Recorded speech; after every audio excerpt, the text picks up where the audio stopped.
Have you ever had a friend who always seemed to need your help? Financially, emotionally, or even just to get by? Maybe you've been the one constantly giving, while your friend just keeps taking. Or have you ever wondered if being friends with someone who's struggling financially could start to hurt your own finances? No matter how much you gave, things never seem to change. And instead, you found yourself more stressed, more broke, and maybe even wondering if they were taking advantage of you. If this sounds familiar, you're not alone. Today, we're going to talk about something most people are afraid to admit. How being friends with a poor person can actually make you poor. Let's start with the most obvious issue: the one-way street of financial support. If you're always helping a poor friend financially, you're essentially draining your own resources without getting anything back. It's great to help someone in need, but if it becomes a habit, you might find yourself in trouble. Imagine you have a friend who's always asking for money. Sometimes it's for rent, sometimes for groceries, and sometimes just to get by until payday. You want to help, so you give. But this starts happening every month. At first, you don't notice, but over time, you realize you're spending hundreds, maybe even thousands on this friend. What happens when you need that money for your own bills or emergencies? It's gone. And the sad truth is, your friend might not be in a position to return the favor when you're the one in need. Another problem is the cycle of dependence. When you always step in to help, you might unintentionally create a situation where your poor friend relies on you instead of finding ways to solve their own financial problems. This can lead to them expecting help instead of appreciating it. Let's say your friend gets into the habit of borrowing money from you. At first, it's small amounts, $20 here, $50 there. But over time, they stop trying to save or budget because they know you'll always bail them out. This doesn't just hurt you financially, it also stops them from learning how to manage their own money. And when they don't grow, their problems become your problems. Let's talk about emotional pressure. One of the hardest parts of this dynamic is the guilt.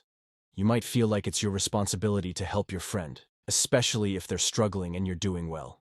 But here's the thing. If you keep giving out of guilt, you're putting your financial health at risk. Imagine your friend calls you, saying they can't pay their rent and might get evicted. You feel terrible, so you cover it.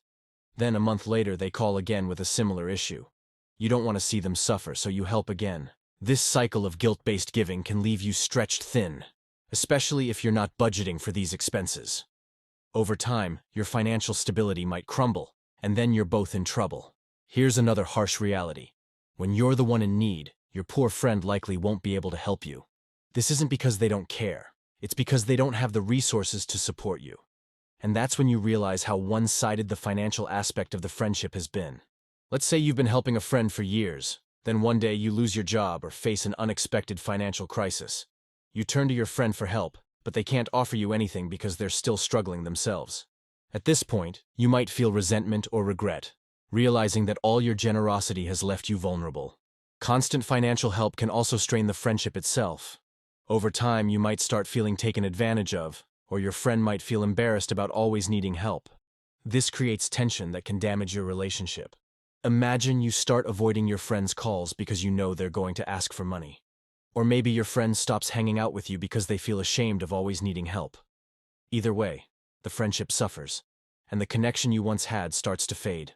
Now, let's talk about another issue that's not often discussed: the possibility of your poor friend pretending to stay helpless so you'll continue helping them. It's a harsh reality, but sometimes, when people get used to receiving financial help, they might exaggerate or even fake their struggles to keep that support coming.